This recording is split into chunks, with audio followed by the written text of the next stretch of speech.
Welcome again. This is Boston Fish Farming Academy, and this morning we want to show you something very interesting in fish breeding. An organic food, a live food that is very nutritious for fish seedlings, either catfish, tilapia, whatever fish you have, gouramis, ornamental, and all that. With Daphnia, you are sure of a fast and healthy growth for your fish seedlings. And that is what we have right here. And I'm going to put us through how best to introduce our Daphnia to our seedlings. From fries to post fries, even to the pre-fingerlings, they are good to eat Daphnia in as much as you have them in abundance. In as much as you have your Daphnia in abundance, you are good to go. And this is the process of cleaning the Daphnia, because it needs to be cleaned, it needs to be sieved, and that is what we are trying to do right now. This is a scoop net. In order to hunt for your Daphnia, you need a scoop net. Even if you are doing your Daphnia culture on your own, you also need a scoop net to scoop the Daphnia. These are Daphnia gotten from the natural environment, like we went to hunt for it. Come close.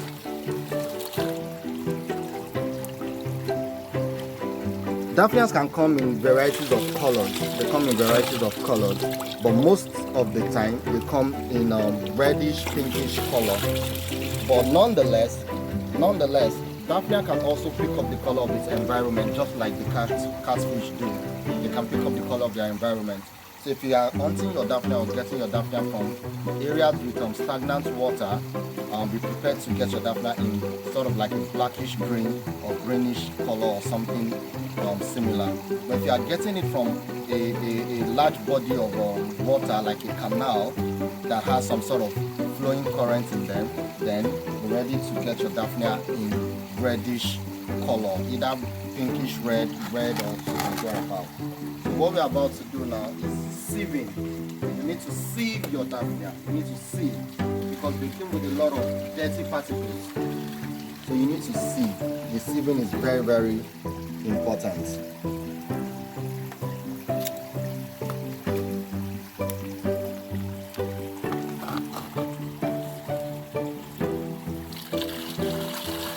So that's the sieving process going on. You can see all sort of deaths.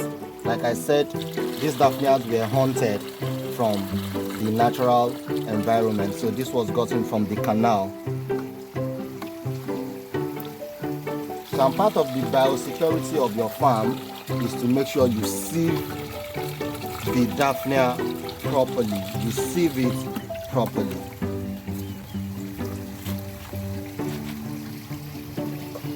And while you sieve, you rinse.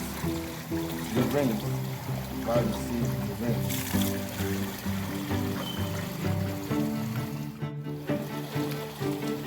And shout out to Mr. Tunji. He hunts Daphnia for Oscar's Fish Farm, and he does it diligently.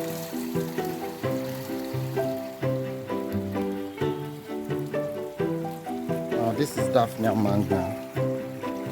Come see.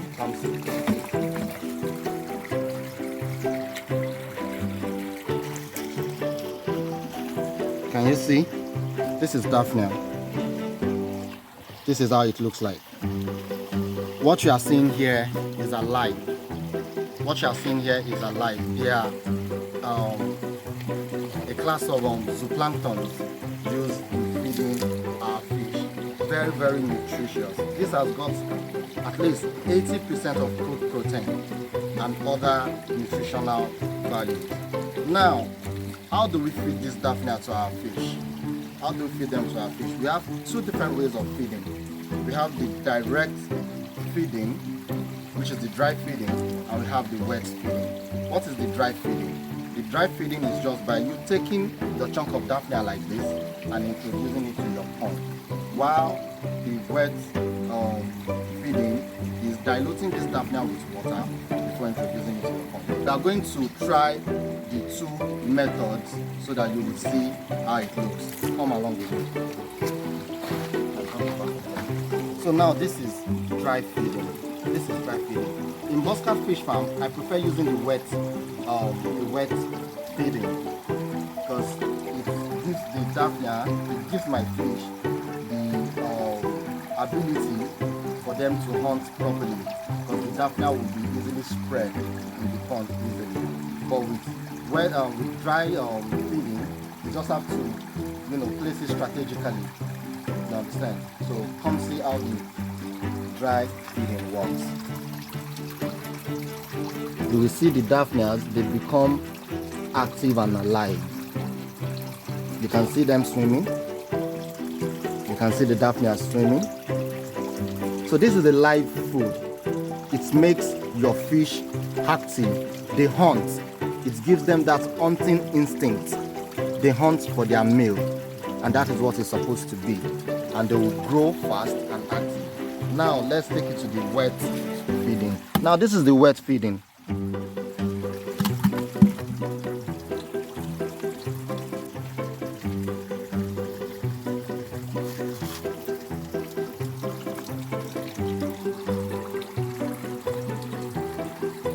We want to do the wet feeding for this one.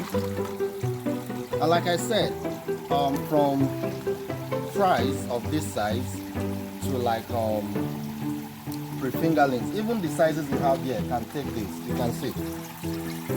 Look at them. Look at them. Look at them. They love it.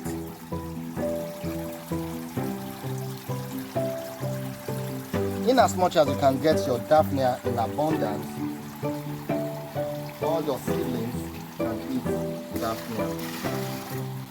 And if properly administered, they don't really pollute your water, unlike the conventional feed we use. And as you can see at Bosca Fish Farm, we run the flow-through system. You can see water coming in and going out, water coming in and going out. So with this, it helps in the issue of pollution and water cleanliness.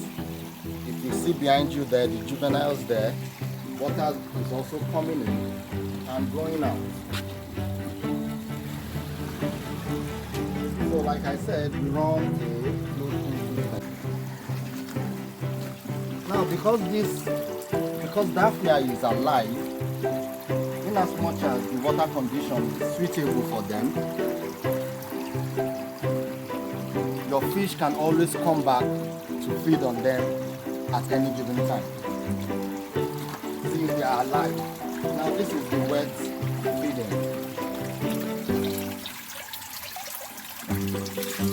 You can see how easy it is for me spreading the Daphnia, and immediately the Daphnia becomes active.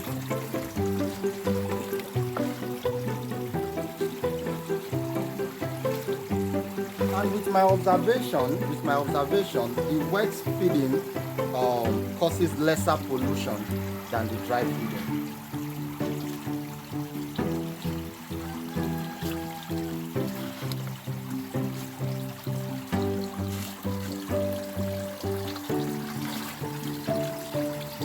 With what has been administered to this fish at this moment, to this price, even in the afternoon, if there's leftover Daphnia, they can still feed on it. That's the positive side of Daphnia. Unlike feed, whereby once you feed them and they tend to be inactive or or the fish is no longer having interest in feeding on the feed again. Daphnia doesn't go that way. As long as the Daphnia is alive, the fish will eat. Even if your fish has gotten to this size, even if the Daphnia are dead, they will still come back to eat. So that is one of the good sides of Daphnia. You can see them being active, eating the Daphnia.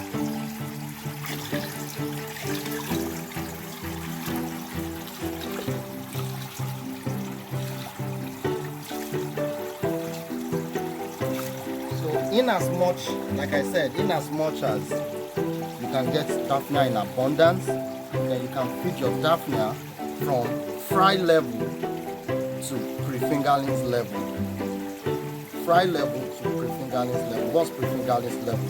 That's the sizes most local farmers call Ijebu size. You get me? It's the sizes most farmers call Ijebu size. So if you can get your Daphnia in abundance, at Boscat Fish Farm, we've cultured Daphnia before and it was successful. But the downside of this is we can't get in large numbers as we have gotten through our Daphnia hunter, Mr. Sunji. So now let's go to the other fish right there.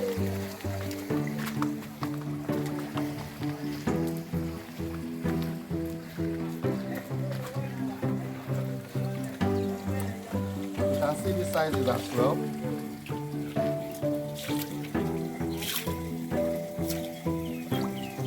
You can see them, look at them. You can see how they are active, hunting. With Daphnia, the natural instinct of your fish comes to play, which is the hunting instinct.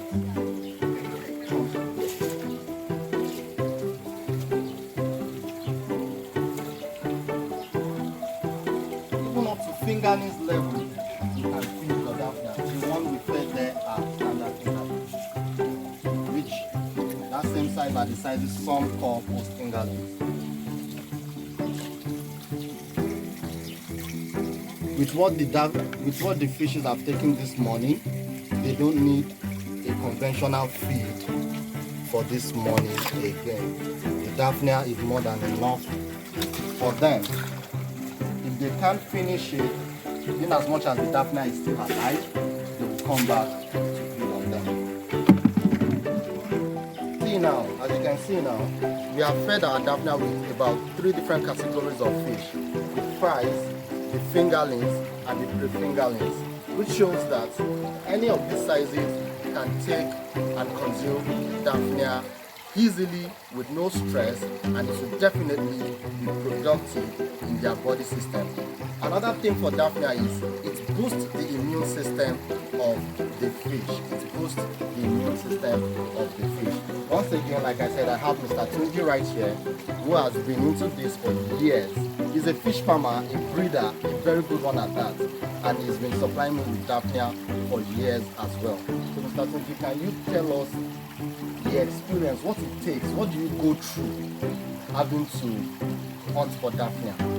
Is it stressful? Not that stressful. Okay. It's stressful.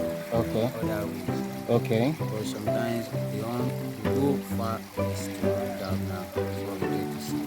Okay. And Daphnia is not something that we see all the time or you just see anyhow. Okay. Sometimes when there is rain, you see much. But when there is no rain, you have to go far to for it to see. Okay. Daphnia works with rain. Okay. But when it's rainy season, you see Daphnia. When there is dry season, you used to see. Okay. That's how it is to see Daphnia. Something that is easy like that. Okay. For someone to be expert in hunting Daphnia, you have to experience maybe learning, Okay. or we go with people that hunt Daphnia. Daphnia to show you how to pack it, how to get it, how to hunt it. Okay. That's how Daphnia is. Okay. Mr. Tunji, I would like to ask again, for the benefit of newbies and those who doesn't really know how to hunt the Daphnia, can you tell us specifically how they can identify Daphnia when they see it outside? Maybe in the gutter, in the canal or something. It's not something that I can tell you on camera. It's something that you come for it. Okay. And I'll show you how to get Daphnia, how to know when Daphnia is somewhere. Okay. Okay. It's not something that we can explain. It's something that you come and learn it. Like I used to say, it's not everything that you can easily learn online. Some things need physical appearance, some things need you being there physically, and those things are like the Daphnia we are talking about. Some people mistake Daphnia for other things which is not Daphnia. You understand? So with what you've heard from Mr. Tunji, now Mr. Tunji, you said during the raining season you see more of Daphnia, but in the dry season you don't see more of Daphnia. I used to hear something. Like the other canal, the major city canal, which is Olubondu. Olubondu is the major city canal around here where we get Daphnia in abundance. But I used to hear something that when rain falls, it's not easy for you to get Daphnia there. Like the rain washes the Daphnia away. How true is that? Yes, because there is canal. There's much erosion passing through there. Okay. Before maybe there's Daphnia today now. When heavy rain for today, you part of the Daphnia because there's cream in the end. Okay. And it takes like 4 days, 5 days, 7 days For the Daphnia to resurface. Okay. That's how that is. If from outside, there's not much erosion outside. Okay. The little water that stops the waters is there maybe some 2 days or 1 day. Now we regenerate here.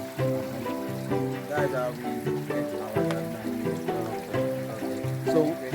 So which means once it's raining, the city canal, which is a major drainage right here with us, all the waters around the communities get channeled into the canal, then flushes the Daphnia to the larger sea where the canal is being channeled. You understand? And like you said, it takes 4 to 7 days for the Daphnia to resurface. Now, Mr. Tunji, aside from my own point of view, how do you think the fish love this Daphnia? Because Daphnia is, let me just say, is the best. Okay. And it's life feeding. Okay. And one fish love it because it's something maybe like, let me just put this way. Frozen fish and live chicken. There is difference there. Yeah, exactly. And there's much protein there. Yes. Something that you have already frozen. You have reduced from the protein than the one that is alive. Okay. And Daphnia does not pollute water and give them strength and growth, and they will be healthy. The fish that you use Daphnia for, between 1 week, you can get standard pushfires. But fish that you feed with feed, maybe 3 weeks or 4 weeks sometimes before it takes you to get standard pushfires. And from Daphnia, between 2 weeks, when you get plenty Daphnia, enough of Daphnia to feed your fish, between 2 weeks you can get a standard eatable. In any maybe hybrid, clearance, or even etro. anyone. Because the Daphnia is the best food, 100% protein, fish meal, everything. Very. So, Mr. Tunji, once again, I want to say thank you for always hunting Daphnia from Bosca's Fish Farm. And like we said, we only preach what we practice because we practice what we preach. Now, at Bosca's Fish Farm, if you want to get involved with Daphnia hunting, or you want to know more about Daphnia, or you want to have a training regarding Daphnia hunting, Daphnia culturing, or Daphnia recognition, kindly contact Bosca's Fish Farm, and we will definitely link you up with somebody like Mr. Tunji, and we'll also put you through our professional handling of Daphnia, either by culturing or by administering. And with that, you will know everything you need to know about Daphnia.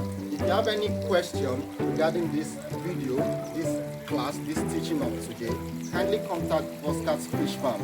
You can reach us on our mobile number 090-311-61189. I repeat, 090-311-61189. And you can also follow us on Instagram at Bosca's Fish Farm, at BUSKAT Fish Farm. Follow us on Instagram, you will see more of our posts and everything.